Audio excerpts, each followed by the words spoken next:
鐵打其實屬於中醫骨傷科裏邊嘅，咁啊一般屈親啦、扭親啦、斷骨啦、甩臼啦、頸椎病、玩手機嗰啲，長期對電腦坐姿唔好嘅又有，勞損嘅又得，屈親又得，係啦，網球手、膝頭哥退化、筋膜炎、拗柴都得嘅。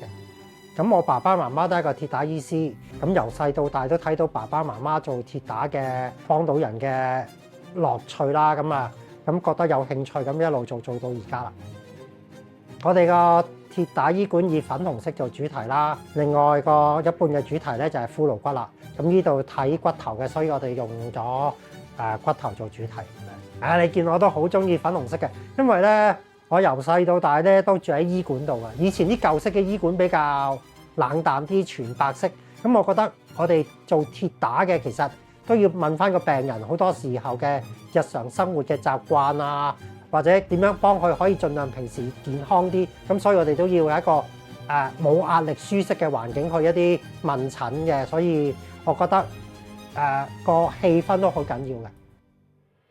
鐵打咧個行業開始式微，因為咧年青人中意比較躺平多啲，鐵打可能要捽啊，要正骨，用嘅力會比較多啲。常見嘅鐵打醫都喺地下比較多啲嘅，有時屈親咧你都要上唔到樓梯或者行唔到。香港嘅租金又貴啦，你如果喺個地下度開間醫館嘅成本比較高啲。